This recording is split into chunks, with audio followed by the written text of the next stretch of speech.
Assalamualaikum warahmatullahi wabarakatuh. Pada kesempatan kali ini kita akan membahas mengenai larutan asam dan basa. Mata pelajaran kimia kelas 11 IPA semester 4. Konsep dasarnya adalah menjelaskan konsep asam dan basa serta kekuatannya dan kesetimbangan pengionan dalam larutan.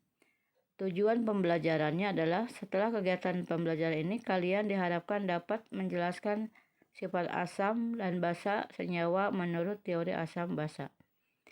Senyawa asam dan basa sudah banyak kita kenal dalam kehidupan sehari-hari oleh masyarakat kita. Berbagai kebutuhan kalian mulai dari makanan, minuman, obat-obatan, serta keperluan kebersihan semuanya dapat tergolong dalam senyawa asam dan basa. Teori asam basa ada 3 macam, yaitu asam basa Arrhenius, asam basa Bronsted-Lowry, dan asam basa Lewis. Kita mulai dengan yang pertama, yaitu teori asam basa Arrhenius. Asam adalah zat yang jika dimasukkan ke dalam air, zat tersebut dapat menghasilkan ion hidronium atau yang kita kenal dengan H+. Nah, di sini ada beberapa contoh dalam tabel yang termasuk ke dalam asam dengan reaksi ionisasinya. Ada HCl, asam klorida, asam bromida, asam sulfat, asam nitrat, asam sulfida, dan asam asetat. Nah, kalau senyawa asam ini kita larutkan dalam air, maka akan terionisasi. Semuanya akan menghasilkan ion H+. Kemudian basa. Apa itu basa? Basa adalah zat yang jika dilarutkan dalam air maka akan menghasilkan ion hidroksida atau yang disebut dengan OH-. Nah, di dalam tabel ini kita akan lihat beberapa basa, di antaranya ada natrium hidroksida, kalium hidroksida, magnesium hidroksida, aluminium hidroksida, dan amoniak. Nah, senyawa basa ini kalau kita larutkan dalam air maka akan terionisasi menghasilkan ion hidroksida atau yang kita kenal dengan OH-. Yang ketiga adalah teori asam basa Bronsted dan Lowry. Menurut teori ini bahwa asam adalah spesies atau ion atau molekul yang dapat memberikan ion H+ atau donor proton. Sedangkan basa adalah spesies yang dapat menerima ion H+ atau akseptor proton. Berikut adalah contohnya. Di sini ada HCl dengan H2O membentuk H3O+ dengan Cl-. Dari peristiwa transfer proton tersebut, maka masing-masing larutan dapat dijelaskan sifat asam dan basanya. HCl sebagai asam, H2O sebagai basa, H3O+ sebagai asam 2, dan Cl- sebagai basa 1.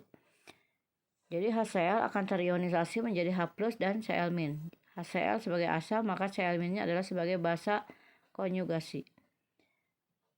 H3O+ adalah asam, konjugasi dari H2O. Karena dia menerima H+ dari H2O membentuk H3O+ menjadi asam konjugasi. Asam dan basa konjugasi atau basa dan asam konjugasi disebut sebagai pasangan asam basa konjugasi. Nah, di sini diperlihatkan dengan garis hubungnya. Jadi asam 1 itu HCl, maka pasangannya basa 1 adalah Cl-. H2O adalah sebagai basa, maka pasangannya adalah asam 2 yaitu H3O+. Yang ketiga, teori asam basa menurut Lewis. Asam adalah akseptor pasangan elektron, sedangkan basa adalah donor pasangan elektron. Sebagai contoh di sini kita lihat ada senyawa BF3 yang bereaksi dengan NH3.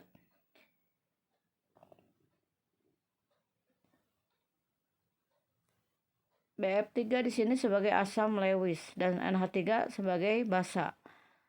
Karena dia memberikan pasangan elektron kepada BF3 sehingga membentuk ikatan kovalen koordinasi. Nah, dari ketiga teori tadi dapat kita simpulkan: 1. Teori asam basa Arrhenius menjelaskan bahwa asam adalah senyawa yang di dalam air dapat melepaskan ion H+. Sedangkan basa adalah senyawa yang dalam air dapat menghasilkan ion OH-. Teori ini hanya terbatas untuk larutan dengan pelarut berupa air. Teori asam basa Bronsted-Lowry menjelaskan bahwa asam adalah spesies yang memberikan proton atau donor H+, sedangkan basa adalah spesies yang menerima proton atau akseptor H+.